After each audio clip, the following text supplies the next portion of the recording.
bagi jemaatmu di tempat ini. Tercurahkanlah kasih-Mu bagi jemaatmu di tempat ini. Terangkanlah kasih-Mu bagi jemaatmu di tempat ini. Terangkanlah kasih-Mu Yesus bagi jemaatmu di tempat ini. Bagi jemaatmu di tempat ini.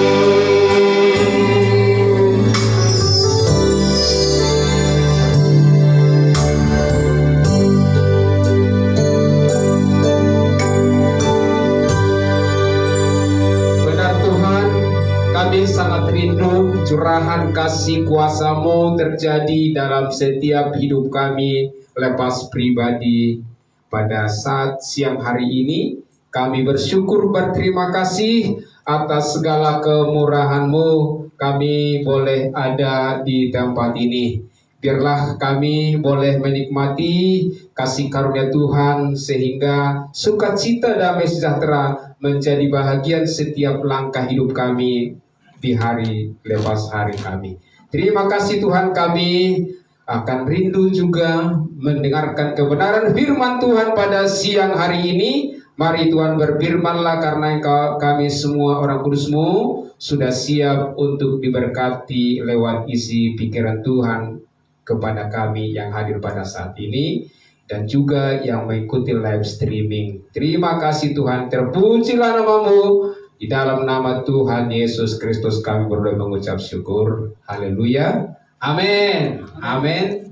Bapak Ibu silakan duduk. Haleluya. Ya, puji Tuhan. Salam. Salam kudus buat kita semua yang hadir pada saat ini dan juga saudara-saudara kami yang mengikuti live streaming. Cherry, Tuhan berkati kita semuanya. Ya, senang boleh bertemu dengan saudara-saudaraku pada siang hari ini di dalam memuji-muji memuliakan Tuhan. Amin, saudara kasih. Ya, tetap semangat saudaraku. Sekalipun ada pergumulan-pergumulan tantangan hidup yang mungkin yang begitu banyak kita alami bersama, tapi saya percaya dengan kebenaran firman Tuhan ini menjadi jawaban dalam setiap hidup kita pada siang hari ini. Haleluya. Baik saudara kasih, kita memuji dan kita mau mendengarkan firman Tuhan dari surat Paulus kepada jemaatnya di jemaat Filipi, yang di Filipi 3 ayat 10 dan ayat 11. Filipi 3 ayat 10 dan ayat 11. Saya akan bacakan saudara kasih. Ya. Yang kuhendaki ialah mengenal Dia dan kuasa kebangkitannya dan persekutuan dalam penderitaannya, di mana aku menjadi serupa dengan Dia dalam kematiannya, supaya dengan Dia dalam kematiannya. Sekali lagi saya baca, yang ku kehendaki ialah mengenal Dia dan kuasa kebangkitannya dan persekutuan dalam penderitaannya, di mana aku menjadi serupa dengan Dia dalam kematiannya, supaya aku akhirnya beroleh kebangkitan dari antara orang mati. Puji Tuhan, saudara kasih, kita hari Kamis sudah merayakan hari kenaikan Yesus Kristus, ya, dan juga sudah kita diberkati lewat kebenaran firman Tuhan dari Kamis kemarin. Dan saya sangat yakin bahwa di Indonesia atau dunia sudah juga diberkati lewat kebenaran yang disampaikan oleh hamba-hamba Tuhan. Tapi yang jelas kita ingat sebenarnya sudah dipertanyakan apakah tujuan daripada Yesus Kristus ke surga. Kenapa tidak di dunia? Kan seperti itu. Dan sudah dibahas dan sudah disampaikan, sudah kita selesaikan sehari Kamis kemarin. Nah, untuk itu ada jawaban-jawaban di sana. Mari YouTube-nya ada juga ya, supaya dibuka kembali ya. Mengapa Yesus Kristus naik ke surga ya? Nah itu. Tapi yang kita bahas sudah saat ini sudah kasih bagaimana mengenal Dia, dan saya buat judul saat ini sudah kasih mengenal Dia atau mengenal Yesus Kristus Tuhan kita ya, mendatangkan perubahan hidup. Mengenal Dia mendatangkan perubahan hidup. Ini yang kita coba akan renungkan sudah kasih pada siang hari ini ya. Tentu sudah kasih, kalau kita sudah baca kebenaran ini sudah kasih, ini sangat dalam sekali ya, yang menjadi suatu perenungan dalam setiap kita yang hadir saat ini dan juga yang mendengarkan mengikuti live streaming ya. Apakah kita sudah mengenal Yesus Kristus Tuhan kita? Ini menjadi satu perenungan pertanyaan. Apakah kita sudah mengenal? Selama ini kita kan sudah puji-puji Tuhan, haleluya, kita sudah diselamatkan dengan kasih karunia Tuhan. Semua dosa kita sudah diampuni, amin ya. Tapi apakah kita sudah mengenal Yesus Kristus itu dalam setiap hidup kita? Ini menjadi perenungan pertanyaan. Kalau saya tanya satu persatu, saya kira mungkin banyak juga yang berbeda-beda ya. Tapi kalau saya tanya nanti mungkin di waktu, ya tidak banyak yang kita akan pakai pada siang hari ini. Tetapi itu menjadi pertanyaan, mengapa? Apakah kita sudah mengenal Yesus Kristus dalam hidup kita? Nah, inilah bagaimana sebenarnya kerinduan daripada Rasul Paulus. Di mana kalau kita lihat keberadaan daripada Rasul Paulus ya, yang tadinya namanya adalah Saulus ya, yang kita tahu bahwa Saulus ini bukan dulu orang percaya ya, dia adalah orang yang di bawah hukum Taurat, nah juga orang Yahudi yang betul-betul sangat anti ya, sangat anti kepada orang-orang Kristen ya. Dan kita tahu banyak juga dianiaya, bahkan juga orang kudusnya Tuhan, bahkan juga ada yang meninggal ya, yang dilakukan oleh Rasul Paulus ini. Tapi bagaimana saudara kasih kalau kita lihat dulu, kita baca di ayat di pasal 3 ini, tapi tidak semua saya akan baca, tapi kita lihat dulu di ayat 5 ya. Kita lihat di ayat 5, Filipi 3 ayat 5. Disunat pada hari ke-8, ya ini maksudnya adalah Paulus ini ya, dari bangsa Israel. Jadi dia setelah lahir 8 hari dia sudah disunat ya. Nah, dari suku Benyamin, orang Ibrani asli. Nah, dia katakan bahwa Paulus ini adalah orang Ibrani asli.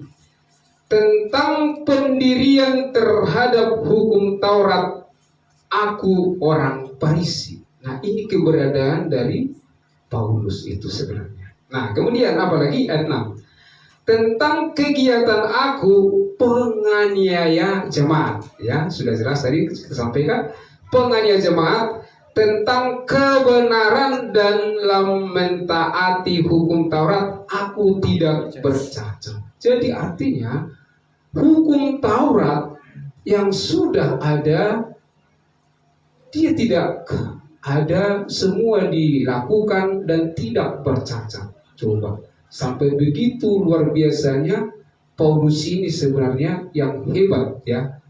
Dia betul-betul mendalami agamanya dan mendalami hukum Taurat itu dalam setiap hidupnya, sampai tidak dikatakan di sana itu tidak bercacat.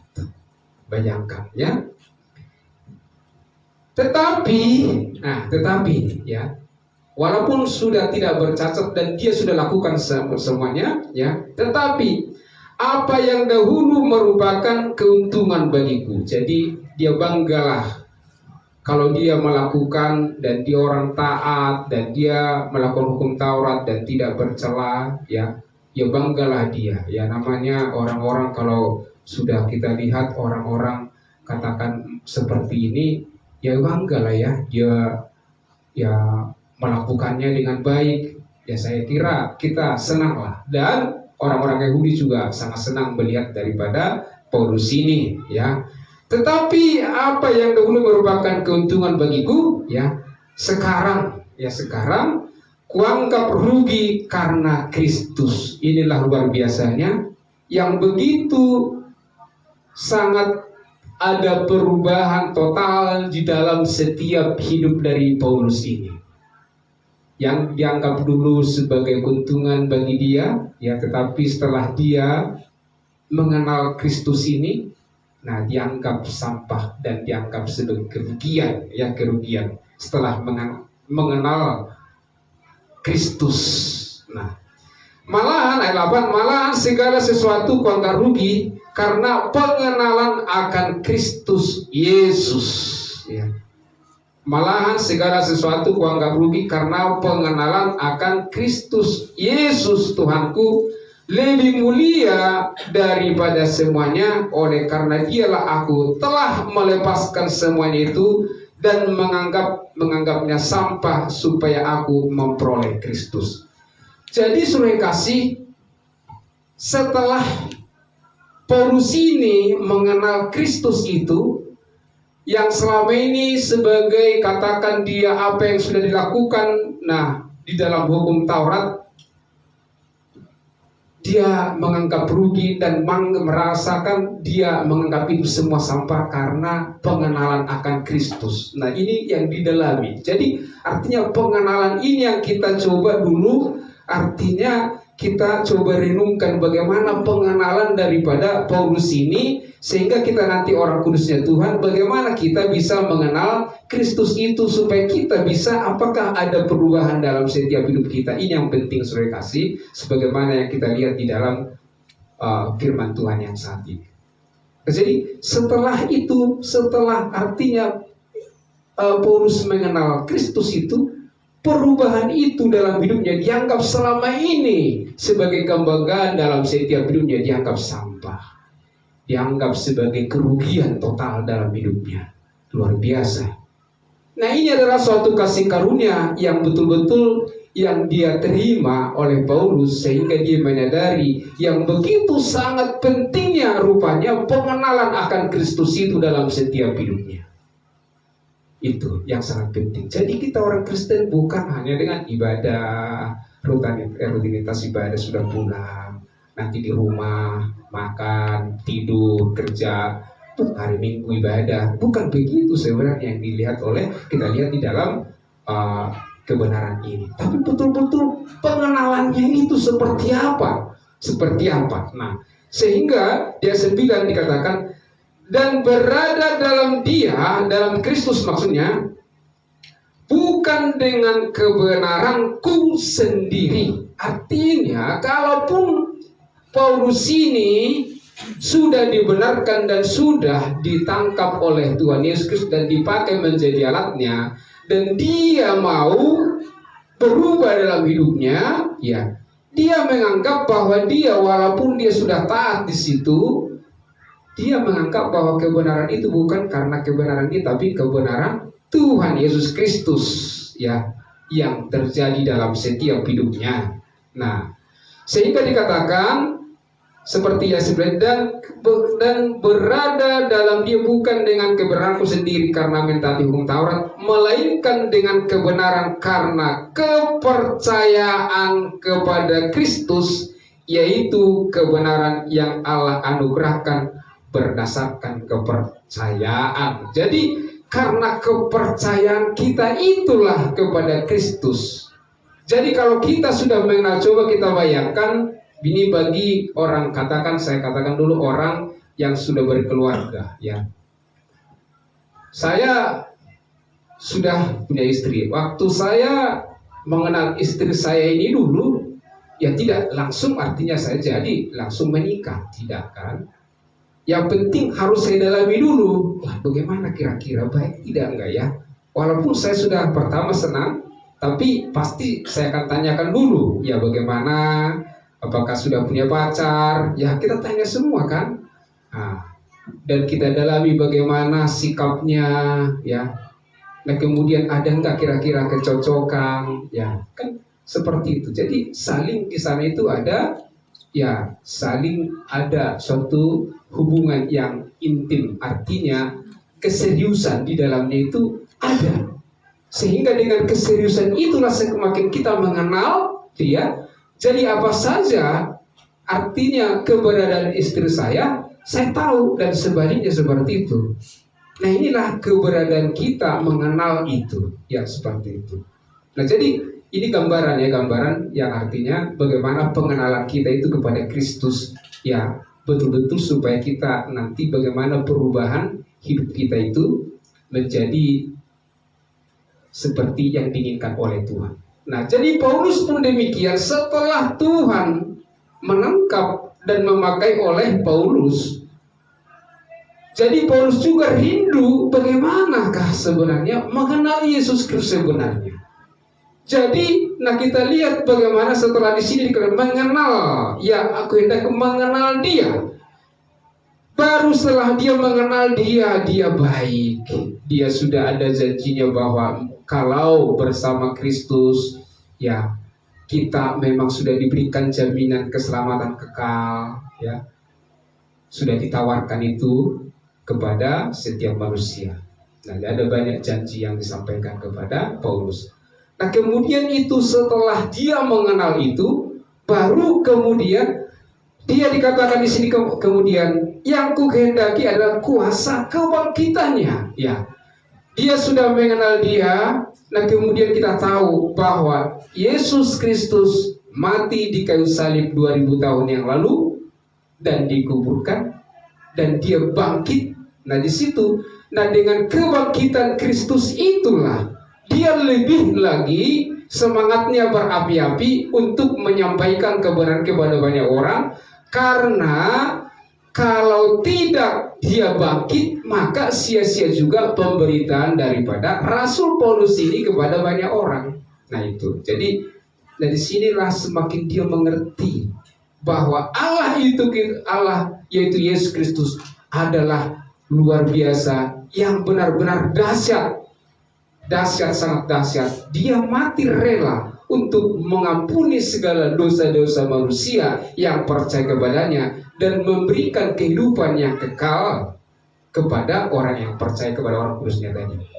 Nah ini yang dilihat oleh Paulus, sikap dan juga yang dilihat kepribadian daripada Yesus Kristus itu, sehingga Paulus tidak hanya dengan memuji, tapi dia lebih dalam lagi, lebih dalam lagi. Setelah dia, Paulus sudah mengerti, memahami bahwa keberadaan dari Paulus, dia adalah suatu orang kudus, dan dia sudah percaya bahwa kelak dia akan mendapatkan kehidupan yang kekal dan mendapatkan surga selama-lamanya bersama Kristus. Disitulah Paulus semakin bergairah memuji Tuhan, walaupun orang Yahudi ya menyalibkan, memberikan suatu hukuman atau dipenjarakan dia karena selalu menyampaikan kebenaran di dalam baik di Roma dan juga di Efesus dan juga di mana saja Paulus menyampaikan kebenaran ini, maka dia ditangkap karena banyak juga orang pengikut dia.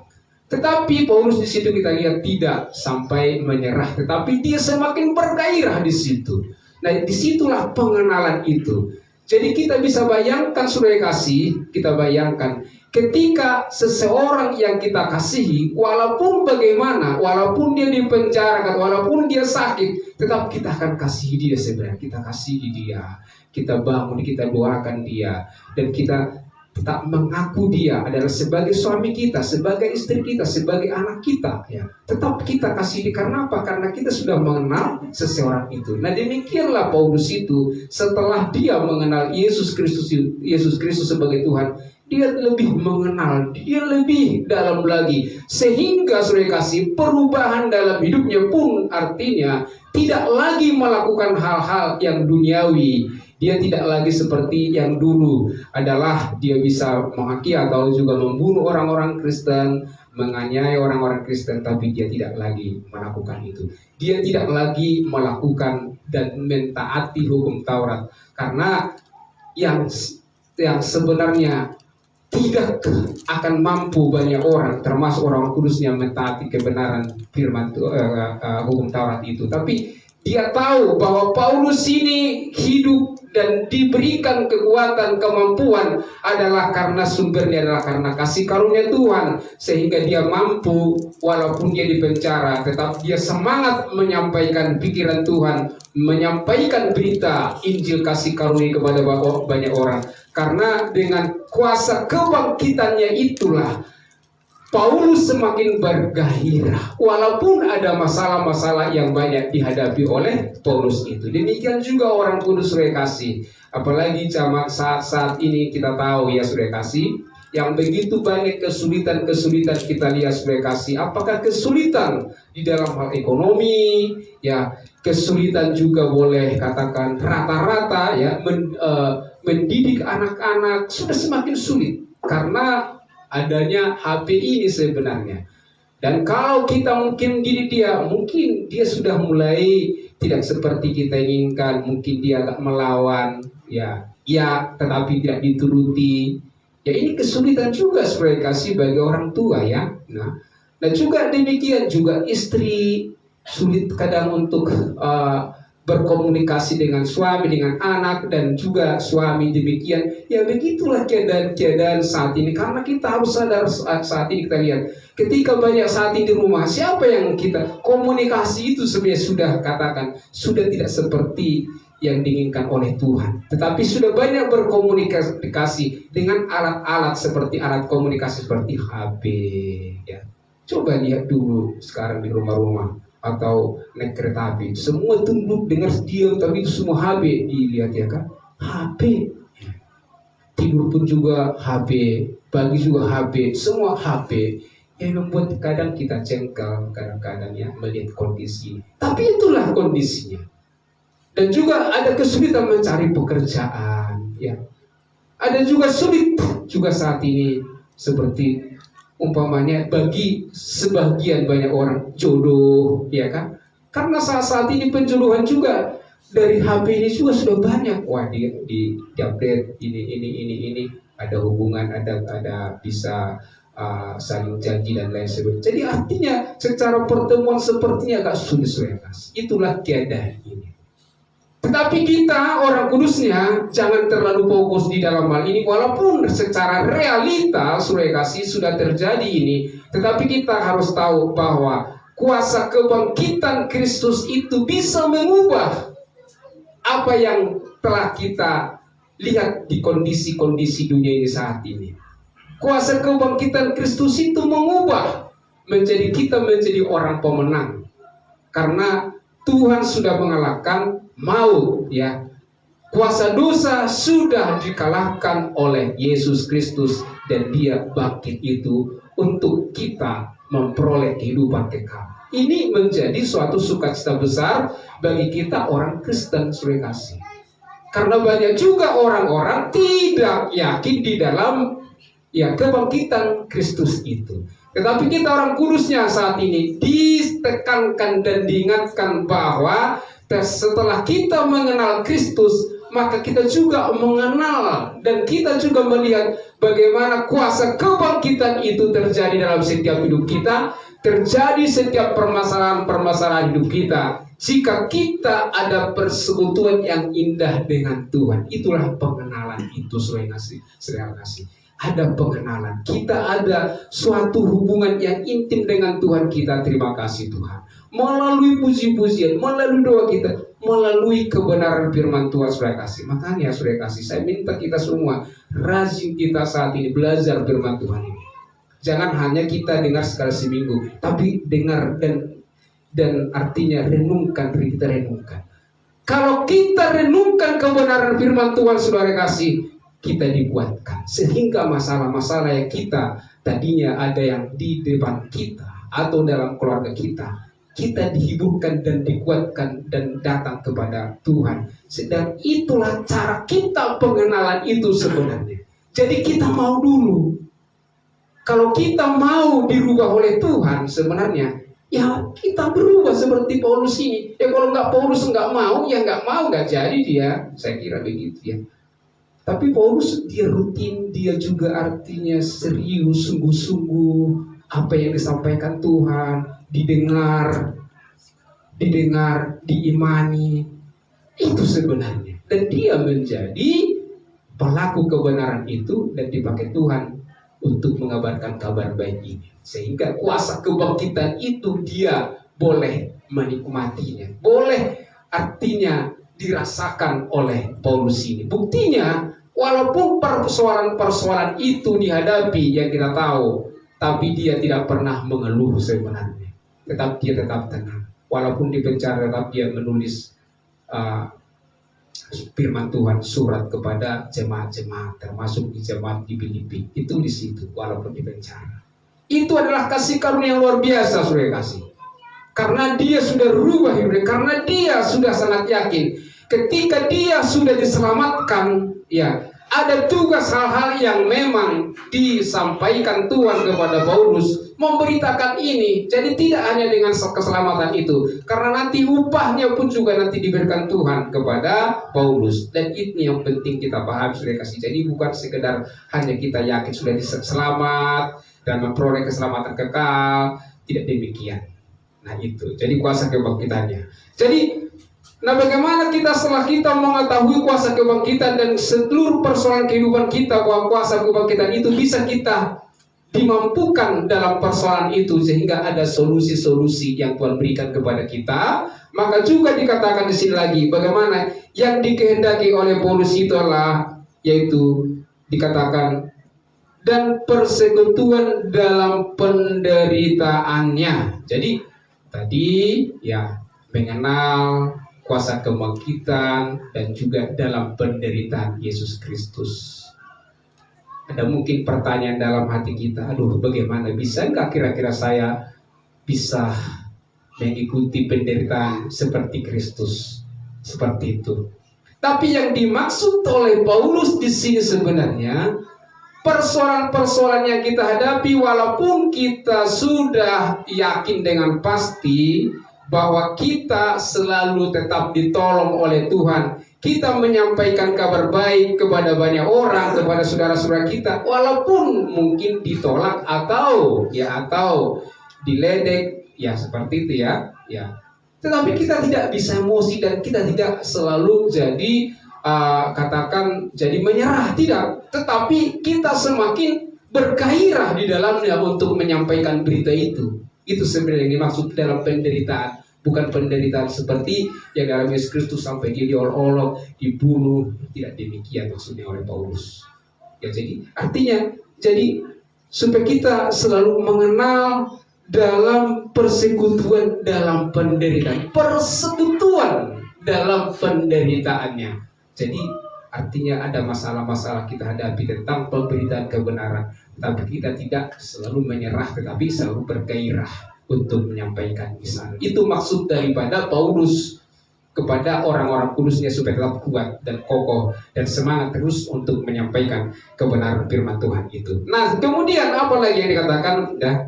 Di mana aku menjadi serupa dengan dia dalam kematiannya. Jadi di mana aku, ya, di mana katanya bahwa kita itu arti, di mana sebenarnya kita orang-orang kudusnya, bahwa kita dengan Kristus serupa dengan kematiannya. Kalau kita lihat dulu di Roma kita lihat Roma 6 ayat, boleh saya baca ayat 7 sampai 11 kali ya. Roma 6, jadi dalam penderitaannya, dalam artinya dalam kematiannya, bahwa kita serupa dengan kematiannya setelah kita mengenal kuasa kebangkitannya, dan kemudian kita juga dalam persekutuan dalam penderitaannya, maka kita juga dikatakan bahwa kita akan sama dengan dia di dalam kematiannya. Kita lihat di Roma 6 ayat 7. Sebab siapa yang telah mati, ia telah bebas dari dosa. Jadi Kristus sudah menanggung segala dosa kita satu kali untuk selama-lamanya, sehingga dosa kita telah diampuni dan kita menjadi status adalah orang kudusnya Tuhan, maka kita sudah bebas dari dosa. Ini maksud daripada kebenaran ini. Kita bebas dari dosa karena kita sudah percaya kepada Kristus bahwa segala dosa kita telah diampuni Tuhan satu kali untuk selama-lamanya melalui persembahan Tuhan Yesus Kristus dan juga dimateraikan dengan Roh Kudus itu. Nah, kemudian ayat 7 di ayat 8. Jadi, jika kita telah mati, ya maksudnya dengan bersama Kristus ya, dengan Kristus kita percaya. Ya, kita percaya ya bahwa kita akan hidup juga dengan Dia. Jadi ini luar biasa. Jadi karena kita sudah percaya di dalam Yesus Kristus, Dia mati 2000 tahun yang lalu dan dikuburkan, dan pada hari yang ketiga Dia bangkit. Setelah Dia bangkit, dengan itu Dia 40 hari menunjukkan pribadinya, menyaksikan kepribadiannya bahwa Dia sudah bangkit, walaupun orang-orang banyak termasuk murid-muridnya tidak percaya, banyak juga melalui ya kebangkitan Yesus Kristus itu. Maka kita tahu bahwa Yesus Kristus menampakkan dirinya kepada termasuk Petrus ya. Nah, kemudian kepada 12 murid dan juga kepada 500 orang saudara di sana, dan juga pada Yakobus, dan bahkan juga kepada Paulus yang terakhir dia menampakkan diri sehingga dia boleh percaya kepada Yesus Kristus. Nah, kemudian apa lagi dikatakan lagi? Nah, dengan kita percaya, kita hidup dengan Dia karena kita tahu bahwa Kristus sesudah Ia bangkit, ya, Ia bangkit dari antara orang mati, tidak mati lagi, tidak mati lagi, maut tidak berkuasa lagi atas Dia. Jadi Tuhan tidak mati lagi, Tuhan tidak mati. Jadi ada banyak tahu kita kok Tuhan daripada orang Kristen bisa mati ya katanya. Ya. Nah ini itu sering kita dengarkan, tetapi kita sudah disampaikan saat ini bahwa di ayat 9 itu tadi katakan bahwa karena kita tahu bahwa Kristus sudah Ia bangkit dari antara orang mati, tidak mati lagi, maut tidak berkuasa lagi atas Dia. Dia sudah bangkit, Yesus sudah bangkit dan sudah menampakkan diri, dan Dia, Yesus Kristus, pada hari Kamis kita sudah memperingati hari kenaikan Yesus Kristus, dan Dia sudah kembali ke surga karena Yesus itu adalah asalnya dari surga. Jadi dari surgalah Yesus Kristus, maka itulah menjadi harapan kita bahwa kita nanti akan bersama Dia di surga, bersama Dia selama-lamanya. Nah, kemudian apa dikatakan lagi? Sebab 10 kematiannya adalah kematian terhadap dosa, ya. Jadi kematiannya adalah karena terhadap dosa-dosa kita, ya. Satu kali dan untuk selama-lamanya, dan kehidupannya adalah kehidupan bagi Allah. Jadi tadi sudah disampaikan bahwa Yesus mati hanya satu kali dan Dia bangkit, ya. Dan Dia tidak mati lagi, dan Dia pun juga mati adalah karena atas dosa-dosa kita, dan Dia sudah bangkit, ya, dan mengalahkan setiap kuasa-kuasa dosa. Nah, 11 terakhir, demikianlah hendaknya kamu memandangnya bahwa kamu telah mati bagi dosa, tetapi kamu hidup bagi Allah dalam Kristus Yesus. Jadi kita sudah hidup di dalam Yesus Kristus. Nah, itulah bersama kita dengan Allah kita di surga selama-lamanya. Nah, jadi itu menjadi sama ya dengan kematiannya. Itu yang dimaksud oleh Paulus.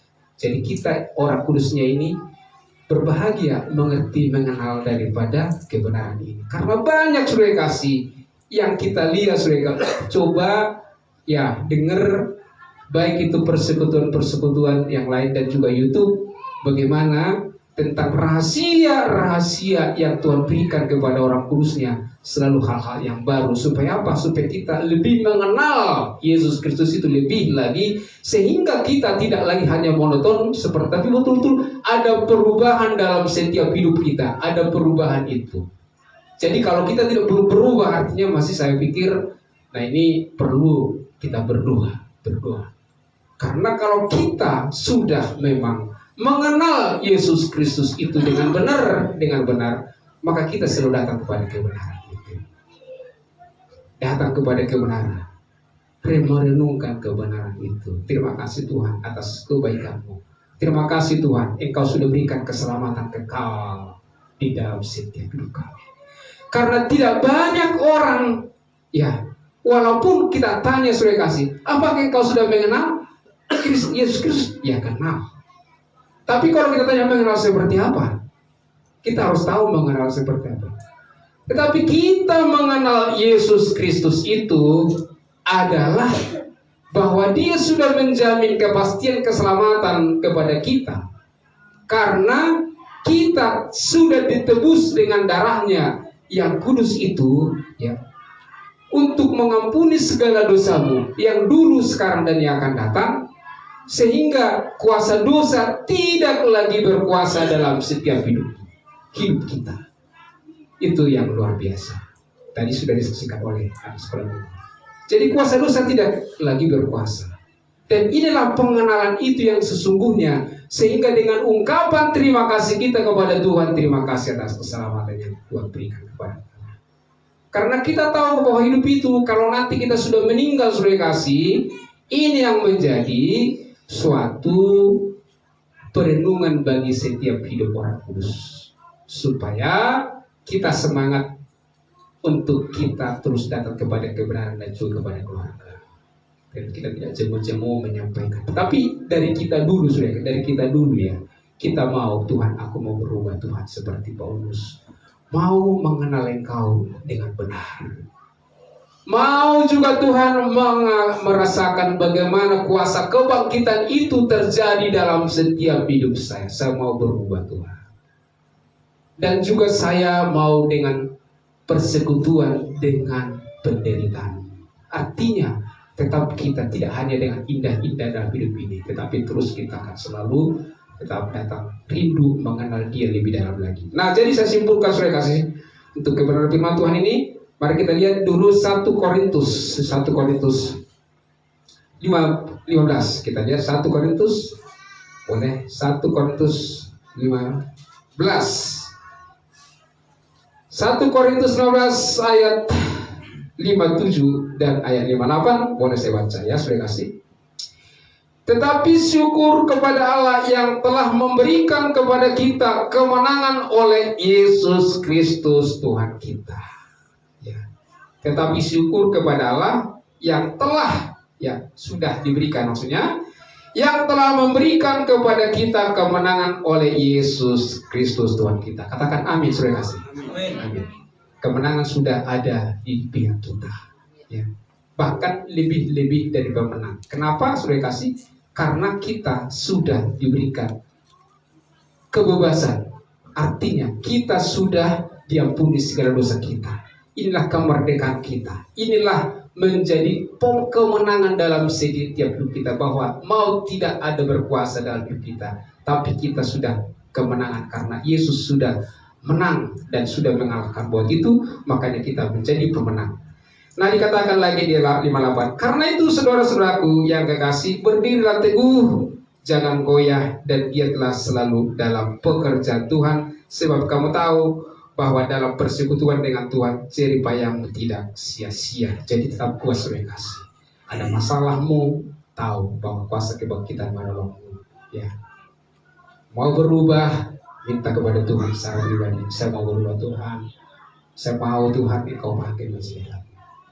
Harus demikian. Saya harus ada komit. Kita harus ada komit, saudara kasih, kepada Tuhan pribadi, supaya kita boleh selalu merenungkan kebaikan Tuhan dan juga membaca firman Tuhan, karena firman Tuhan inilah menjadi kekuatan dalam setiap hidup kita. Diberkatilah saudara-saudaraku yang dikasih saat ini. Tetap maju, tetap kuat dalam Tuhan Yesus kasih ya. Tuhan akan menolongmu, Tuhan berkatimu, dan Tuhan juga selalu melindungi dengan sempurna. Demikian kebenaran firman Tuhan dapat saya sampaikan pada siang hari ini. Tuhan Yesus berkati kita dan kita tutup dengan doa. Terima kasih Tuhan atas kebaikan-Mu. Kami mau Tuhan, bahwa hidup kami ini adalah hidup yang senantiasa karena kasih karunia-Mu. Dan kami juga boleh setia saat ini karena iman percaya kami bahwa Engkaulah satu-satunya yang memberikan kesetiaan itu kepada kami. Dan oleh karena itu kami mau berubah seperti Paulus Tuhan, yang senantiasa sampai saat yang mereka terus boleh menyampaikan kebenaran kepada banyak orang supaya banyak orang diselamatkan. Demikianlah kami orang kudus semua saat ini rindu Tuhan pakai dan perlengkapi di dalam kebenaran firman Tuhan dalam setiap hidup kami, sehingga kami dimampukan dan dikuatkan menyampaikan, memberitakan kabar baik. Terima kasih Tuhan, terpujilah nama-Mu Tuhan, karena kami terus rindu mengenal Engkau lebih dalam lagi. Dan kami rindu juga terjadilah kuasa kebangkitan itu dalam setiap hidup kami. Dan kami dimampukan dalam persekutuan dalam penderitaan-Mu. Dan kami juga sama dengan kematian-Mu. Dan kami boleh juga sama-sama hidup dan bangkit bersama Kristus nanti di dalam surga selama-lamanya. Terima kasih Tuhan, ini doa kami bersyukur atas kebenaran firman Tuhan dalam nama Tuhan Yesus Kristus. Haleluya. Amin. Amin. Puji Tuhan. Haleluya. Saya serahkan